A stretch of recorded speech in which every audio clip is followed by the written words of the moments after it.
C'est parti pour le rhinocéros de la semaine. Voilà.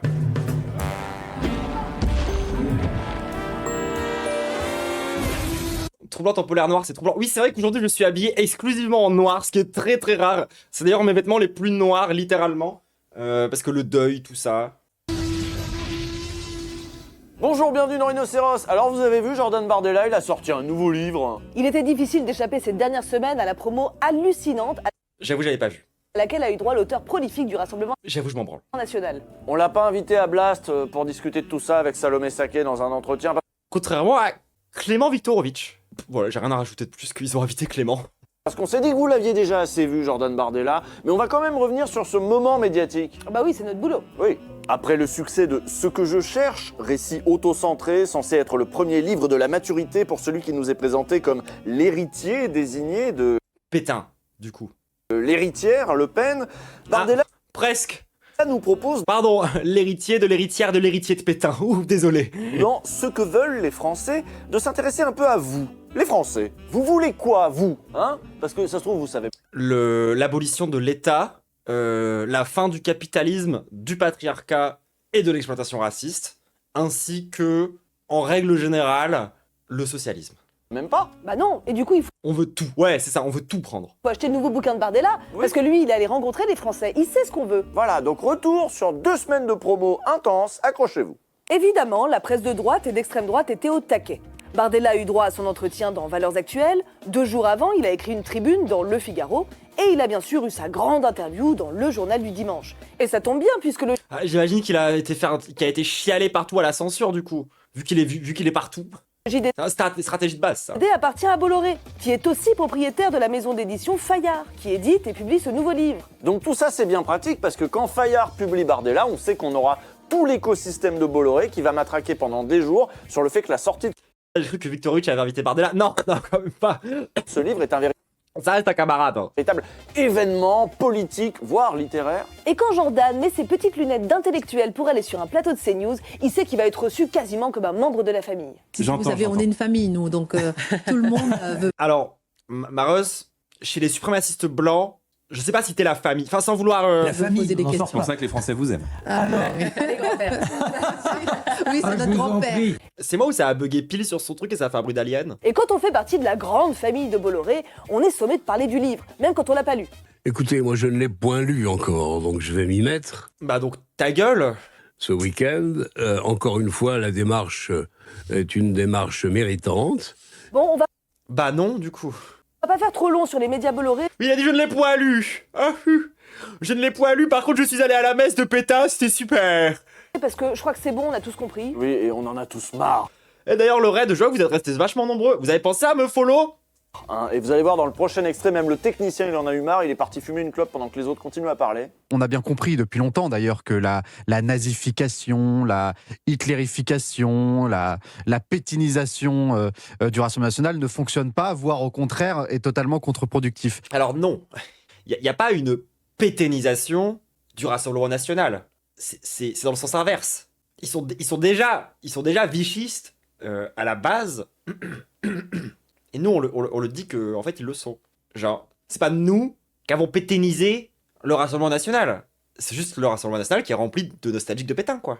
C'est pas une question de est-ce que ça fonctionne ou est-ce que ça fonctionne pas. C'est genre les faits historiques. Pour célébrer en fanfare et en costard la sortie du livre et avant d'enchaîner sur une tournée de dédicaces dans toute la France, Bardella s'est offert pour un soir le théâtre Marigny, propriété de Marc Ladret de la Charrière. Ça peut paraître Marc Ladret de la Charrière qui n'a point lu le livre de Jordan de Bardella. étonnant parce que ce milliardaire français avait eu des démêlés avec le FN dans les années 90. À l'époque, il ne voulait pas être associé à eux et se disait proche d'SOS Racisme. Mais Bon, alors qu'aujourd'hui, SOS Racisme est proche du Rassemblement national. Oh merde. selon La Lettre, ce sont les équipes de Bolloré qui se sont chargées de la réservation et grâce à un subtil Le SOS Racisme, grosse fraude. Hein. camouflage, le dauphin de Marine Le Pen a pu parader sur scène, le tout retransmis en direct sur CNews.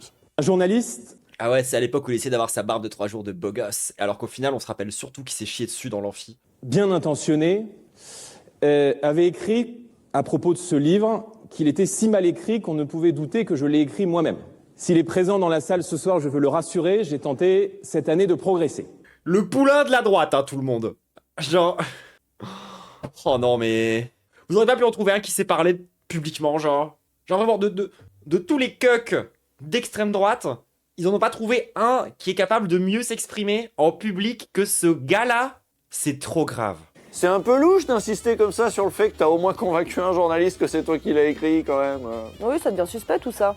Bon, en tout cas, ce qui est très clair, c'est que Bolloré, il a jeté toutes ses forces dans la bataille. On a rarement vu une promo de cette ampleur. D'ailleurs, est-ce qu'on peut encore parler d'une promo de bouquin ? Est-ce qu'on n'est pas en train d'assister à une campagne politique, tout simplement ? On veut pas juste nous vendre le bouquin de Bardella, là. On veut nous vendre Oui, mais comme chaque bouquin de chaque politique. Jordan Bardella. C'est assez évident. Du coup, quand on voit, comme l'a noté Samuel Gontier pour Télérama, que même France Info a couvert la soirée de lancement en envoyant un journaliste, on s'interroge. C'est pas parce que Bolloré vous a dit que c'était un événement que c'est un événement. Vous avez fait un duplex pour la sortie du dernier Astérix ? Vous avez fait un duplex quand Laurent Mauvigny a eu son Goncourt ? Pourquoi vous faites les bénévoles pour... Ça, il a raison, hein. D'ailleurs, c'est aussi vrai pour Twitch gauchiste, au passage. C'est pas parce que Twitch gauchiste a dit que c'était un événement que ça doit être un événement. D'ailleurs, j'ai quand même le vague sentiment qu'on commence globalement à être un peu d'accord avec ça à gauche et qu'il était un peu de temps. Voilà. Parce que moi, je vous ai dit, moi je suis toujours les best-of de Wissam et je suis un peu en mode genre, j'ai un peu l'impression que peut-être on devrait s'allier pour lui baiser sa mère. Enfin, je dis ça comme ça.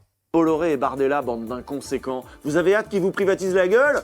Du côté de BFM TV, alors là, on a eu droit à un format exceptionnel. 2h40 d'émission avec le nouveau chouchou des médias. Alors moi j'ai tout regardé et clairement il est traité comme le grand favori de toutes les prochaines élections. Déjà la dernière fois il devait être Premier ministre, puis finalement non. Bah oui mais les sondages, c'est les sondages qui le disent. S'il veut être président du monde, il le sera aussi peut-être. J'ai pas vu tous les sondages.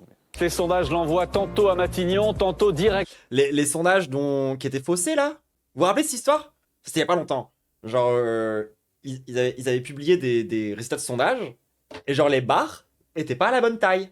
Genre t'avais quelqu'un qui était genre à 3% qui était là, et t'avais genre les gauchistes qui étaient genre à 15%, ils étaient là. Et genre ils avaient mal fait les barres. Exactement à l'Elysée, il est d'ailleurs prévu. Du coup ils ont fait un correctif dans lequel ils ont mal fait les barres une deuxième fois. Qu'il soit le recours du Rassemblement Ah oui, et il y avait encore Zemmour dans les barres. National en cas d'empêchement de Marine Le Pen et... Non mais là c'était vraiment chaud, genre les gens, je vous conseille vraiment la vidéo de Padu qui en parle, elle était bien. Il vient de publier un livre de rencontres avec une vingtaine de Français, vous l'avez dit, Jordan Bardella et ce... Attends, il en a rencontré que 20 ? C'est nul à chier, 20 Français. Ce soir, face à BFM. Bon c'est quoi ce format face à BFM ? 2h40 quand même, hein. Ils ont déjà fait ça ? On dirait une VOD de Troublante Acide. Je suis allée fouiller dans les replays, et oui, on peut trouver des numéros en 2023 avec Marine Le Pen, Gabriel Attal ou même Jean-Luc Mélenchon, mais toutes les dernières émissions étaient plutôt autour d'une thématique. Les législatives, la dette, la France ingouvernable. Et la dernière fois que la chaîne a consacré son face à BFM à un seul invité politique, c'était il y a 1 an. Et cet invité, c'était déjà Jordan Bardella. Et là... Oh mais wesh. Genre, le mec a tellement pas de sujet que le seul sujet pour lequel tu peux l'inviter, c'est lui-même. La dernière invitation de Mélenchon, c'était en février 2023. C'est-à-dire que depuis, Bardella est passé 2 fois. Oui, ok, mais on imagine bien que le prochain face à BFM, ce sera 2h40 de Manuel Bompard, on n'en doute pas. Oh, c'est sûr. En attendant, on peut constater que sur les plateaux de Rodolphe Saadé, le jeune loup du RN est de plus en plus à l'aise. Tout ce petit monde médiatique, il commence à bien le connaître.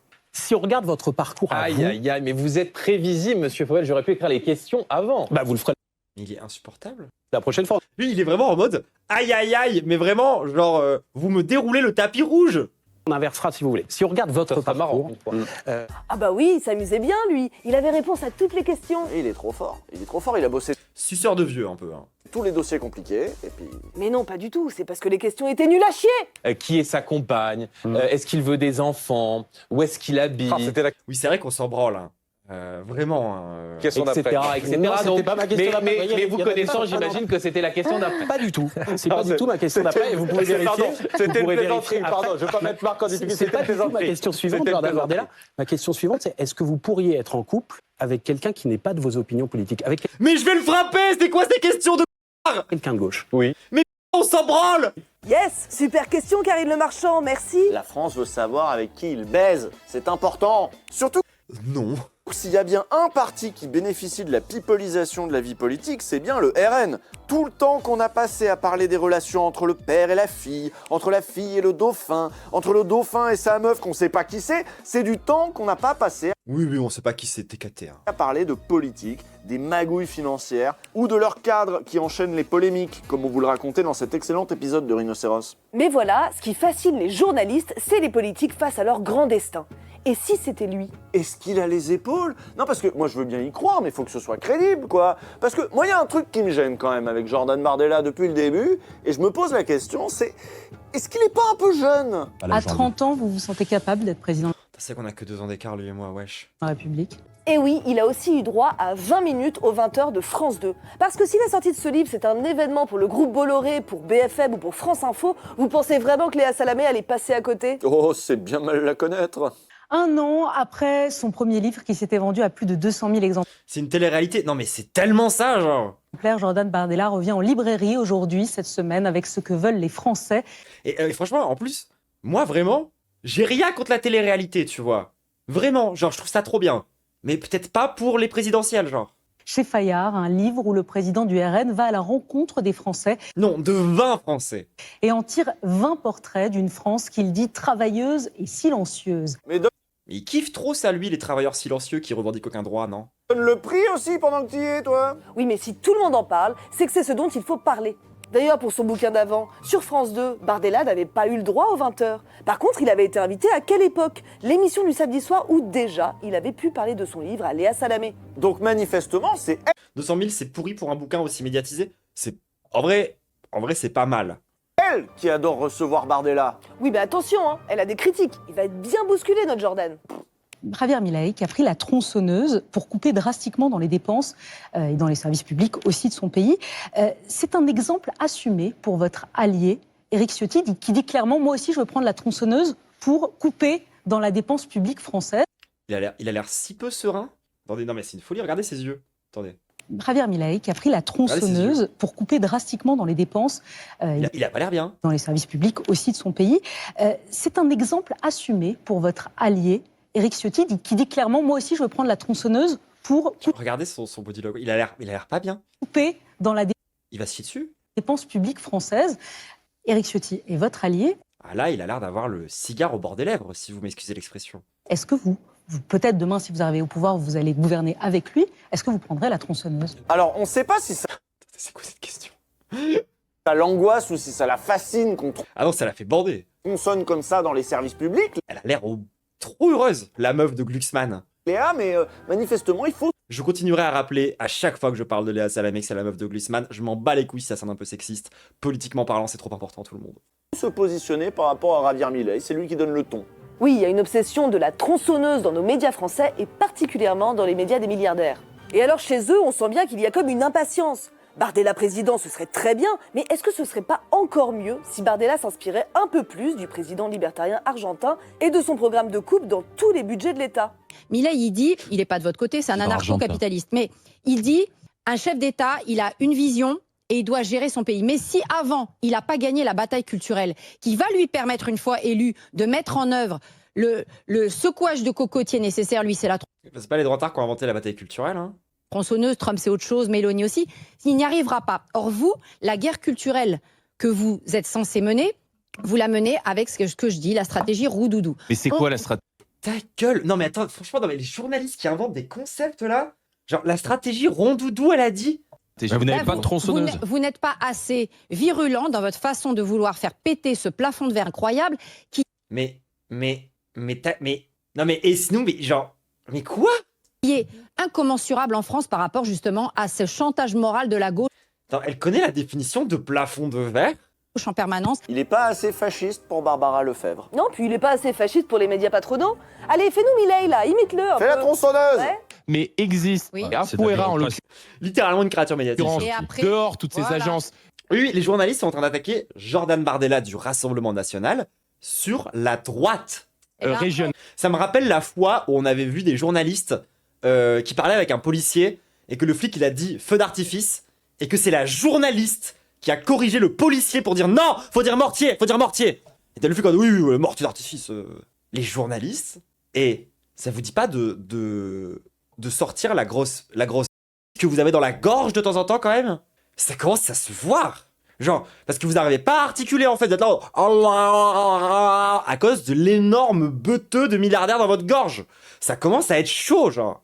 De santé qui viennent alourdir la bureaucratie d'État. Ok, bon, Barbara Lefebvre, on pourrait se dire que c'est un second couteau. Mais prenons par exemple Darius C'est même plus des passe-plats à ce niveau. Non, c'est genre des gens qui encouragent, ils essayent d'augmenter, genre. Rochebain sur LCI, chaîne du groupe Bouygues. Bon bah lui clairement, il sourit beaucoup, il fait propre, il fait gentil, mais il a hâte qu'on ait un Milei français, cet énorme Suisse. Ah, il veut qu'on vire un maximum de fonctionnaires et énorme Suisse. Demande des garanties à Bardella. Ça représenterait combien d'emplois de fonctionnaires à peu près? Et tout ça sera chiffré, vous savez très bien. Mais non, vous savez très bien qu'il y a... Après, moi sur le fond, tu vois, je peux comprendre l'envie, le désir d'avoir comme métaphore un objet qui coupe des trucs, tu vois. Juste moi, je couperai pas les services publics avec. Mais après, esthétiquement parlant, je veux dire... La bataille sur Javier Milei. Écoutez, si Javier Milei en Argentine, vous imaginez... je vous donne un exemple très simple, monsieur Rochebain. Pendant les présidentielles. Non, pas du tout. Je ne peux pas refaire l'histoire, mais les 35 heures, ça a été la réforme emblématique. Est-ce que, c'était une erreur? Mais Darius Rochebain, il vient pas seulement de Suisse, il vient du service public en Suisse. Il a bossé pour la RTS. Pendant 25 ans, il a vécu d'argent public. Et alors, depuis qu'il est chez nous et qu'il bosse pour le privé, il se lâche. C'est frappant de voir à quel point certains osent dans ce domaine-là. Je ne vous pousse pas, mais ça montre les... Je vous pousse pas, mais je vais vous dire de faire ça. Les réticences qu'il y a dans votre parti. Et vous vous rendez compte quand même que ce qui empêche aujourd'hui Jordan Bardella de devenir encore plus un immense droitard, c'est Marine Le Pen. Et c'est les fachos des plateaux télé qui lui disent qu'il devrait être plus hardcore, genre. C'est une folie. Ah, c'est un prédateur pédophile, ce mec? Oh, je te crois. Avec une aile qui n'est pas libérale, et on comprend bien que chaque mot que vous allez prononcer, du genre 300 000 fonctionnaires en moins, on sent que ça vous arrache un peu la bouche. Allez-y, Il est en train de dire que c'est un socialiste, genre. Franchement, Jordan Bardella. Mais lui, il veut pas supprimer des postes de fonctionnaires parce qu'il aime bien les policiers, connard. Je vous pousse pas, je vous pousse pas. Vous avez vu, il a dit je vous pousse pas. Enfin, quand même, les fonctionnaires, plein de cul, quoi. Bah oui, il faudrait s'inspirer un petit peu plus de Milei, mais aussi de Trump. Attention, le prochain extrait, vous allez voir. Oh, les deux mecs en train de défoncer leur propre économie. J'en croyais pas mes oreilles. On voit ce qui se passe aux États-Unis, c'est l'extrême. Ils sont très loin de l'état d'esprit européen. Tuer les narcotrafiquants, par exemple, comme les terroristes, que Trump assume. Est-ce que c'est des idées qui vous viendraient? Quoi?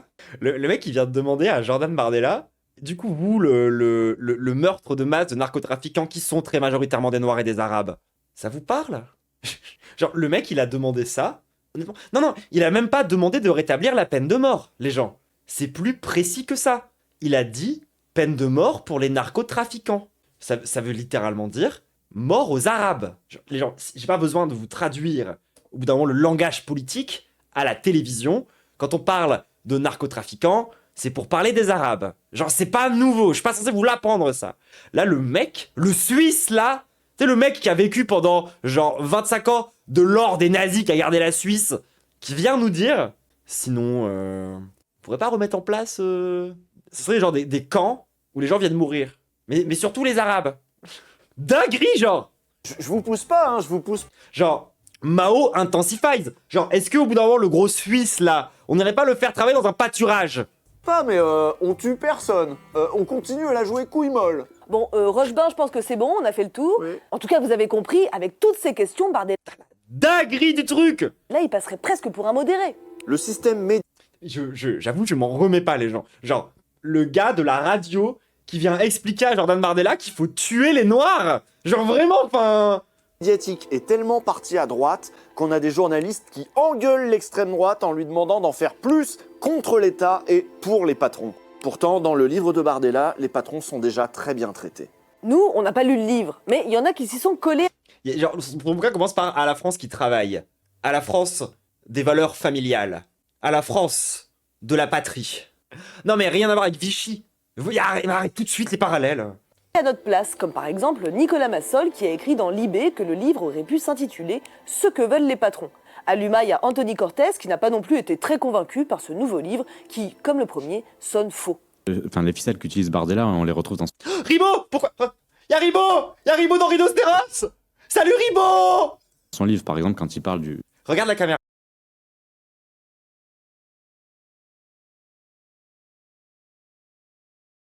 Barque me rappelle celle de mon oncle Alberto, je sais pas quoi. Mais regarde la caméra au moins, genre. Enfin, il y a tout cette espèce de pathos. Alors c'est ultra mal fait, parce qu'on voit bien que c'est pas honnête, on voit bien Il envoie un texto, genre. les immenses ficelles. Donc vous l'avez vu, Oh, Xavier Ribaud. Wow, trop bizarre. Mais pourquoi il a invité Marine Tondelier? les journalistes de plateau, ils profitent de la sortie du livre pour lui parler de sa vie privée, de ses ambitions personnelles, Ah, il s'en bat les couilles. pour le pousser C'est trop une star maintenant, tu vois, genre il s'en fout. à avoir un programme encore plus bourrin. Mais finalement, il lui parle pas tellement du livre. Et en même temps, est-ce qu'ils l'ont lu? Et puis tiens, est-ce que Bardella, il l'a vraiment écrit le livre? Si ça se trouve, on a des journalistes C'est vrai qu'il a le temps, hein, quand même. qui parlent d'un livre qu'ils ont pas lu face à un auteur qu'il a lui-même pas écrit. Ce serait quand même assez fou, mais bon, si ça se trouve... Dans l'édition, C'est bien la télé, hein. c'est des trucs qui se font, de faire paraître des livres qui ont en fait été écrits par d'autres. C'est Ça se fait dans le rap aussi, hein. même assez courant. Pour le premier bouquin de Bardella, déjà la question se Là, oui, c'est une vraie bonne question, ça, les gens. Est-ce que Bardella a lu son propre livre? Pour de vrai? posait. Raphaël Lorca avait disséqué le livre, et pour lui, il était assez évident qu'il y avait anguille sous roche. En fait, ça se voyait Raphaël Lorca? Raphaël Ziorca? Non, je vais pas faire cette blague. beaucoup qu'il n'y a pas eu ce travail d'édition et qui consiste en fait à invisibiliser le plus possible le fait que la personne n'a pas écrit son propre livre, quoi. Raphaël Lorca est essayiste et spécialiste en communication pour la C'est trop Fondation ça, 200 000 ventes, 4 lectures. Jean Jaurès, et on l'a interrogé pour cet épisode. Alors Après, c'est très exactement le rapport au livre de l'extrême droite. Genre, les droitards ne lisent pas les livres. C'est vraiment des objets de déco, genre. qui lui fait dire que Jordan Bardella n'écrit pas ses propres livres. Sur plein de passages, il y avait des espèces de vieilles expressions mais que Bardella n'utilise jamais à l'oral. Et je ne vois pas une seconde écrire ce type de truc. À l'époque, Raphaël avait publié un long papier sur ce que je cherche. Et il avait émis... Ces bouquins ont des noms de cons, quand même. Genre, c'est fou. Mais on s'en branle, en fait, de ce que tu cherches. Genre, moi, je cherche l'anneau unique, par exemple. Est-ce que je casse les couilles à tout le monde avec ça? Non. Une hypothèse, je cite, « À vue d'œil, ces plumes sont des mâles blancs de plus de 50 ans. S'il s'était mis 30 secondes dans la peau d'un jeune homme de 29 ans, il n'aurait pas parlé de poltronnerie ou de pantalonnade. Plus personne ne parle comme ça depuis un demi-siècle. » Et puis quand bien même, j'ai envie de dire. Genre, admettons que Bardella ait pu écrire ça lui-même, mais dans quel univers je fais confiance à un mec de 29 ans qui utiliserait pantalonnade? Genre, non, en fait, juste pour ça, enfin, au-delà, enfin, oh, c'est aussi un énorme facho quand même, mais au-delà même du fait que, genre, c'est un immense facho. Peut-être, genre, effectivement, que, genre, le jour où t'as un ref qui écrit premier degré dans son livre poltronnerie, je ne lui fais pas confiance. Je suis en mode, non, tu n'as pas 29 ans, genre...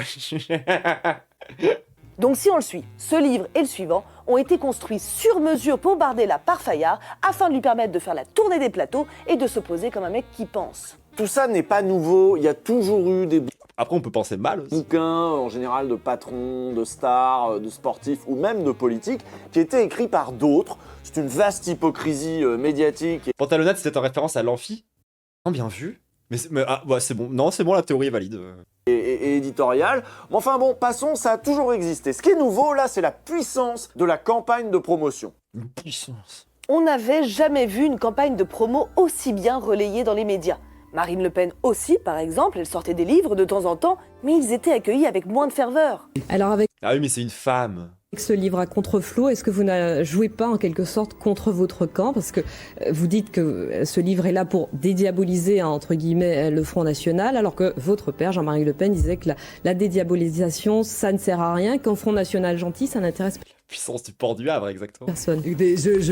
Moi, j'en appelle à ceux qui ont envie de le lire. Pendant très Pouvoir de la Petra. très longtemps, l'extrême droite écrivait des bouquins, mais passait assez largement inaperçus. Quand on regarde l'éditeur Pourquoi ils écrivent tous des livres? Mais pour passer à la télé. de Marine Le Pen sur ses livres, c'est un certain Grancher, C'est littéralement le propos de l'émission. qui est un éditeur de livres par ailleurs très spirituels et ésotériques. Donc c'était des éditeurs mineurs. Après, moi, perso, je pense que c'est pas un hasard que une boîte d'édition de livres qui fait des trucs New Age et ésotériques ait également publié Marine Le Pen. Parce que la vie de Wham, les ponts entre les trucs ésotériques et les trucs un peu de magie mystique de con là, et l'extrême droite, ils sont très très forts. Genre, un jour, il faudrait qu'on revienne sur la société de Thulé, par exemple, et tous ces délires ésotériques qui sont littéralement à la racine du nazisme. Qui ne disposait pas du tout d'une force de frappe, de diffusion, être en capacité tout simplement de mettre le livre sur les étalages, et sans même parler ensuite d'en faire une promotion médiatique. Ce qui a changé évidemment, c'est que maintenant c'est Bolloré qui contrôle tout simplement. Voilà, et ça c'est assez récent, mais ça a changé beaucoup de choses dans le monde de l'édition. À l'automne 2021, Vincent Bolloré... Ouais, ça c'est la partie terrifiante de... Je t'ai dit, j'ai déjà vu l'épisode, mais ça c'est la partie vraiment badante. lance une OPA sur le groupe Lagardère, et donc sur Hachette Livres. Un fleuron de l'édition qui regroupe entre autres Fayard, Grasset ou Stock. Sauf qu'il possède déjà Editis, un autre groupe gigantesque acquis en 2018. Bolloré a été obligé de se séparer d'Editis pour pouvoir garder Hachette. Autrement, la situation de concentration, presque de monopole, aurait été invalidée par la Commission européenne. Et même à l'époque où Bolloré ne contrôlait que Editis, eh bien les auteurs paniquaient déjà, ils craignaient la censure. Le journaliste Étienne Girard écrit une enquête sur Éric Zemmour, qui doit être publiée chez Plomb, maison du groupe Editis. On rappelle que Bolloré, c'est une des incarnations les plus modernes de la France africaine. C'est-à-dire que vraiment, c'est un colon. Genre, quand on parle de lutter contre le colonialisme, genre, Bolloré, c'est un peu un avatar de ça. Hein. Donc je demande de nouveau à mon éditrice... Encore une fois, on peut pas être de gauche sans faire de l'antiracisme, désolé. Des garanties sur ma liberté éditoriale. Et là, je crois que c'est début janvier, elle m'explique qu'en fait, le groupe Plomb préfère rompre mon contrat. Donc aujourd'hui, Editis appartient à un autre milliardaire, Daniel Kretinsky, on y reviendra. Bolloré a préféré garder la main sur Hachette, le groupe Hachette. C'est pas n'importe qui, Hachette. Bolloré, sa volonté de devenir numéro 1 mondial, c'est en absorbant. Hachette, avant on l'appelait la pieuvre, parce qu'elle cherchait à bouffer tous les éditeurs, ce qu'elle a réussi à faire. Et puis maintenant, la pieuvre, elle se fait manger par Bolloré. Hachette, d'où le problème de la centralisation, mais bref. C'est le 3e groupe d'édition mondial. Premier en...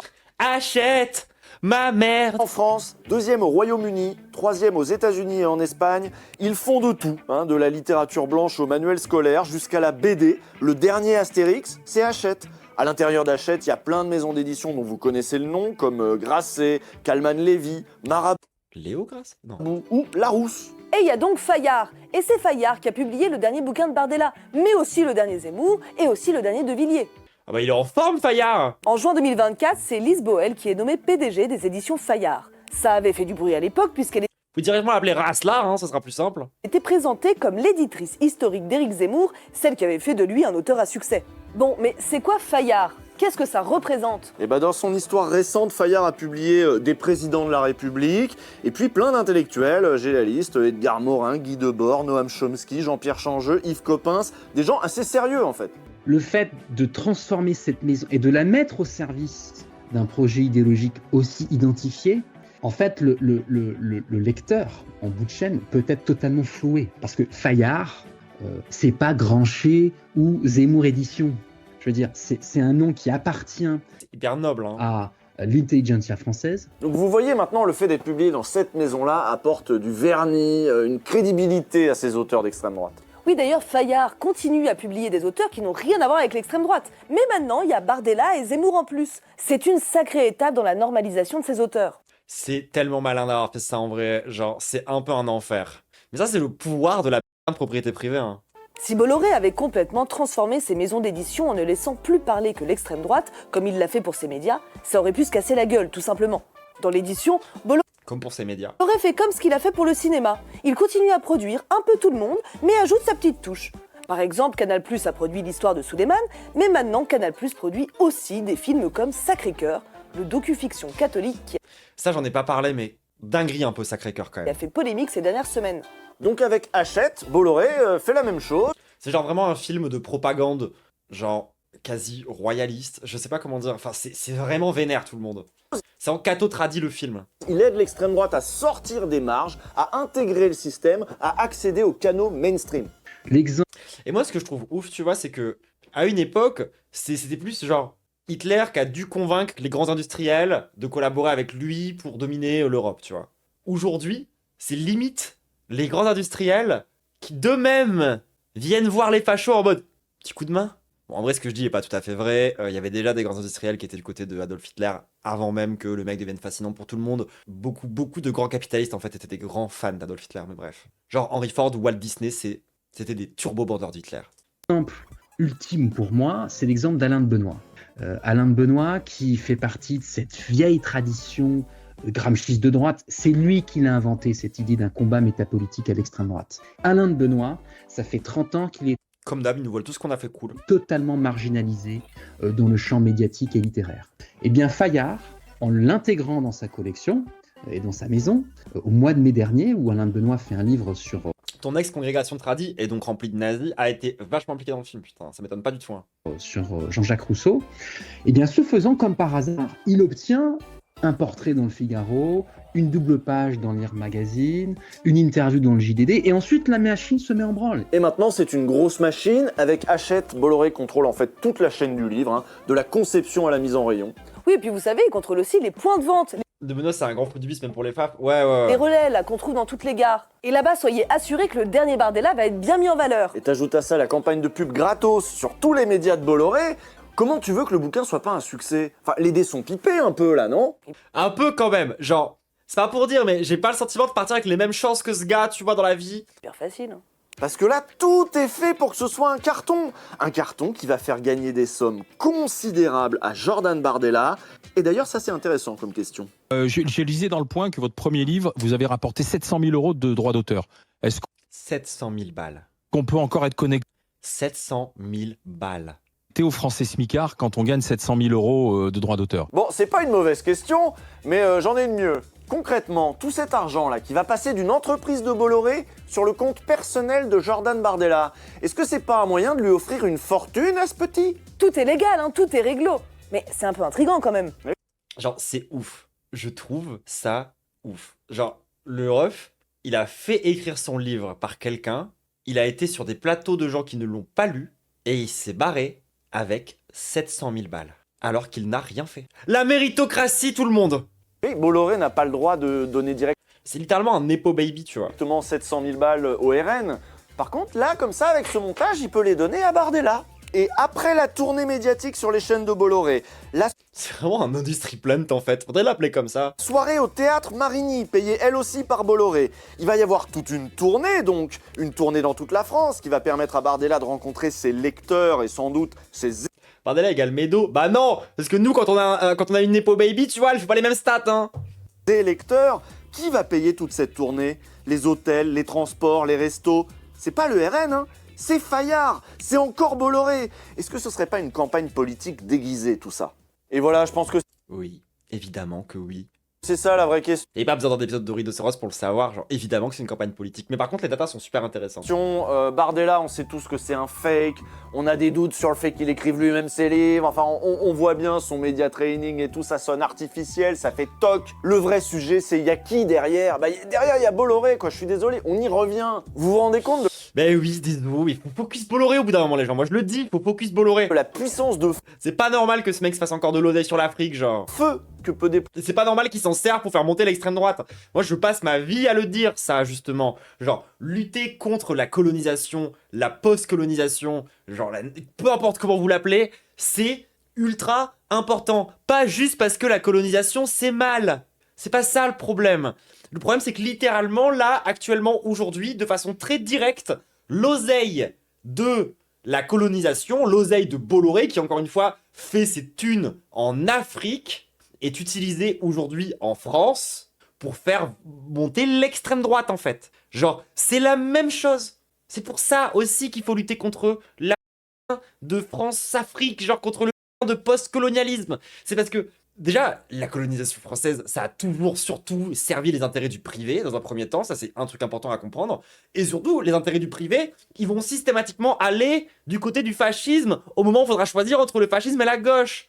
Évidemment, tout le monde.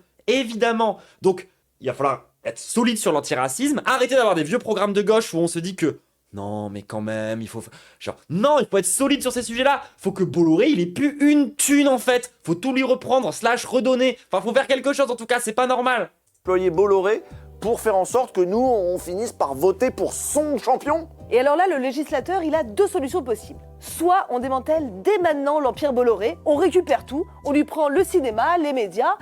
Voilà, on prend tout. En tout cas, on le force au moins à mettre le truc en vente. Voilà, bon, moi je serais plutôt Mais non, on prend tout. On prend aussi tout ce qu'il possède en Afrique, genre. pour comme t'as dit, mais... Genre, on n'a pas signé un papier pour dire que c'était fini la colonisation, faudrait peut-être le faire du coup. Peut-être pas le faire tout de suite. Faut au moins qu'il y ait une commission d'enquête là-dessus. Parce qu'il a déjà eu à s'expliquer Bolloré, mais il s'en est Oh, c'était bien gaze. bien tiré. Vous vous souvenez de son argumentaire? C'est Léa Salamé qui le relayait il y a quelques La meuf de Raphaël Glucksmann. temps face à Antoine Gallimard sur Inter. Écoutez. Et quand il dit devant le Sénat, je ne suis qu'un nain, je suis gros en France, mais je suis un nain au niveau international, si on me Ferme ta gueule, c'est pas vrai. compare aux GAFAM, face à Google, à Amazon, à Apple, on a intérêt à créer des champions nationaux. Mais je vais la... Des champions nationaux aujourd'hui face à eux. Est-ce qu'il n'a pas un point là, Vincent Bolloré? Pas du tout. Mais attends, mais du coup, c'est quand même un géant. Mais en non. France, finalement, chez nous, il écrase tout. C'est ça que tu veux, Léa? Tu vas être édité chez Fayard, toi aussi, Léa? Et il écrase tout chez nous, et il bouscule tout, il change les codes, et ça se trouve, il va inspirer d'autres gens. Editis, par exemple. Editis est possédé par le milliardaire Kretinsky qui a nommé à sa tête Denis Oliven. Et bah, Denis Oliven, il serait pas choqué que les lignes bougent un peu. Si des hommes politiques du Rassemblement... Il y avait écrit Et bah, Denis Oliven, entre guillemets, le message évangélique me parle. Ok. Denis Oliven, il serait pas choqué que les lignes bougent un peu. Si des hommes politiques du Rassemblement national voulaient publier au sein de votre groupe, par exemple, s'ils respectaient la loi, s'ils respectaient les grandes... Non, par contre, franchement, les RG du service public, il va vraiment falloir faire quelque chose là. Genre, le mec est à contre-jour. Genre, on dirait qu'il est sur un fond vert. C'est trop grave. Genre, je sais qu'il y a eu des coupes de budget et tout, mais franchement, entre les micros vides qui parlent tout seuls, les techniciens qui sont clairement pas là, les mauvais plans, les moments où l'audio part en couille, genre, non mais attendez, attendez, mais même moi, je suis mieux éclairé alors que je suis une streameuse sur Internet qui gagne de l'argent que depuis 6 mois. C'est chaud. valeurs démocratiques, s'ils respectaient aussi certaines valeurs sur le fond de ce qu'ils expriment, vous pourriez les publier? Amoureux de la liberté, vous ne trouverez pas en moi l'avocat de l'interdiction de publier de qui que ce soit, et notamment pas des... C'est vraiment, les bandeurs de liberté, ils sont quand même assez souvent contre ma liberté d'expression de genre à moi. Et des gens du Front National, tout le monde a le droit de publier sous la réserve du respect de la loi. Et d'ailleurs ensuite... Bah non. Vous avez publié Zemmour. Zemmour, il a été condamné, hein. Ils pourraient aussi venir faire leur promo sur la chaîne T18 et... On dirait que c'est lui le fond vert sur... également propriété du même milliardaire. Après tout, ça aussi c'est la liberté. On peut posséder tout dans ce pays, et c'est encore mieux quand ça crée des synergies. Et là-dessus, Bolloré, il a clairement un coup d'avance, mais on est cerné. Et il faut vraiment que ça devienne un sujet politique avant que tout l'espace public soit contrôlé par 3-4 milliardaires, comme c'est... Alors attendez, du coup, vu que il publie tout le monde, si moi j'écris un pamphlet politique, il me publie? J'ai le droit à la même promo? Ou... C'est déjà le cas dans l'édition. Et si vous voulez creuser le sujet de l'édition, on vous conseille ce bouquin, Déborder Bolloré. Ça a été créé par un collectif d'éditeurs indépendants. Et oui, il va falloir déborder Bolloré parce que là, clairement, c'est nous tout lui prendre à Bolloré qui sommes en train de nous faire déborder. Tout. Et bah, nous, on se retrouve au début décembre. Tiens, on se retrouve début décembre. Il n'y a qu'une seule chose à dire. Mao Zedong, allez là. Peut-être on fait quelque chose pour Bolloré, non, au bout d'un moment. Moi j'irais bien voir Bolloré travailler dans un de ses propres ports. Ce serait bien, non? Comment ça, privé de son? Vous l'avez pas entendu ça? Mais si, vous l'avez entendu. Mais non, vous l'avez entendu. Il y a des gens qui l'ont entendu, racontez pas n'importe quoi, genre. Vous avez pas le son? Non, c'est pas vrai. Comment ça? Attendez, je refais ma conclusion. Allez, c'est bon là, c'est fini. YouTube, le pouce bleu, le commentaire, le follow, tout ça.